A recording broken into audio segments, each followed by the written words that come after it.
Hello, hello mga moms. Wak ba na ulam ang hanap nyo or pwedeng pampulutan?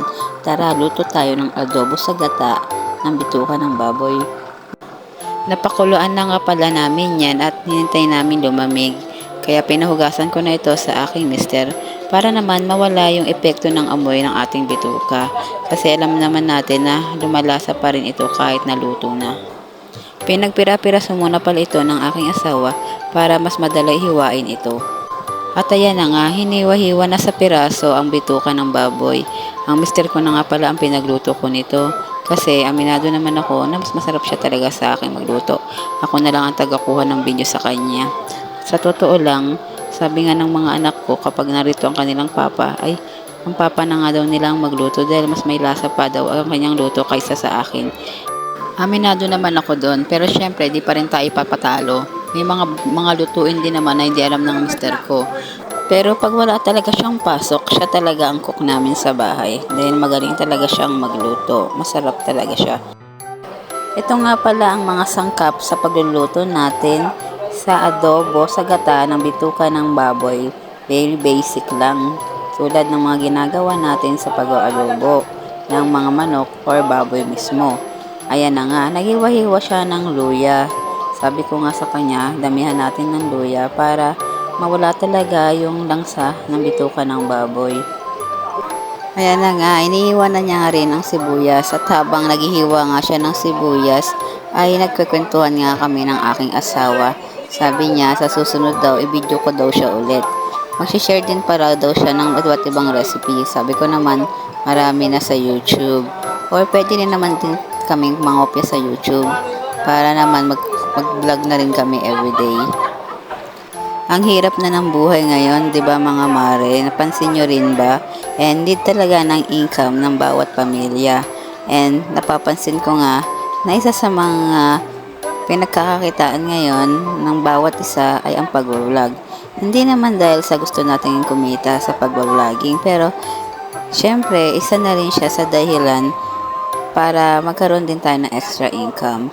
Mas maganda pa rin na mayroon din tayong talagang hanap buhay. Pero malaki ding bagay ang kita sa pagbablogger. Pero syempre wag tayong umasa dito. Ayan, igisa na nga natin ang bawang. Hintayin natin siyang mag-brown at ilagay na rin natin ang sibuyas. Halo-halo lang tayo mga moms. Hintayin natin mag-golden brown ang bawat sangkap. Sunod na nga natin ang luya. Halu-haluin din pa rin mabuti. Hintayin natin mga moy o lumabas yung aroma ng mga ingredients natin. Isunod na nga natin ilagay ang ating main ingredients, which is ang ating bituka ng baboy. Halu-haluin lang natin ito hanggang sa umiba ang kulay. Lagyan natin ng konting asin. Haluin. At lagyan din natin ng magic sarap. Alalahanin natin na dapat ibalanse lang natin ang alat ng ating adobo dahil lalagyan pa natin ito ng toyo mamaya-maya. Lagyan na rin natin ng pamintang buo.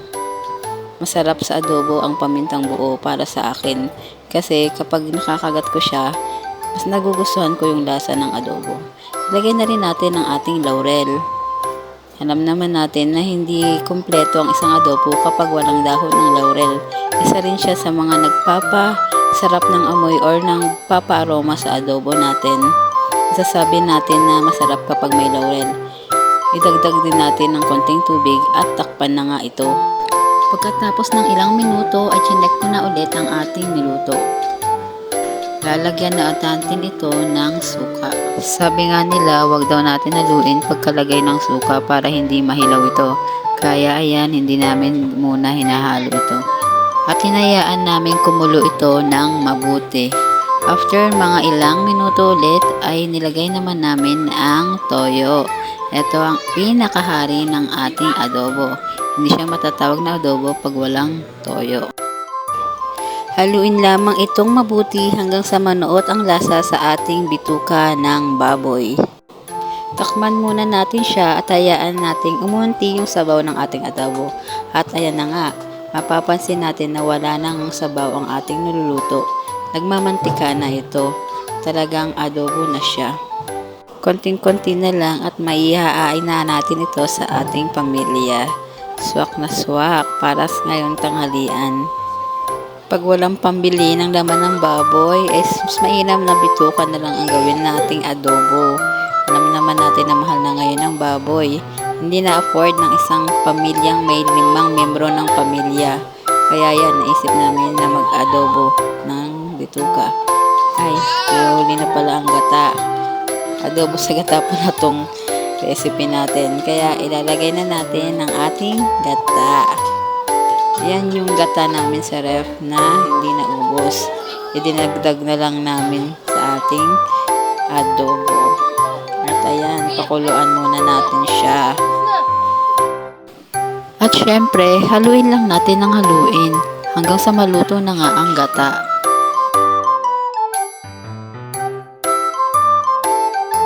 Naman natin na masarap na talaga siya. At yan na nga mga moms, luto na ang ating adobong bituka sa gata. Tiyak mapapadami na naman ang kain ng ating pamilya. Oops, nakalimutan pala ang sili, pinahabol ng aking mister. Mas masarap daw pag may konting anghang ang aming inilutong ulam. And charan, ito na nga pala ang aming ulam for today. Bituka na inadobo sa gata. Salamat sa panonood.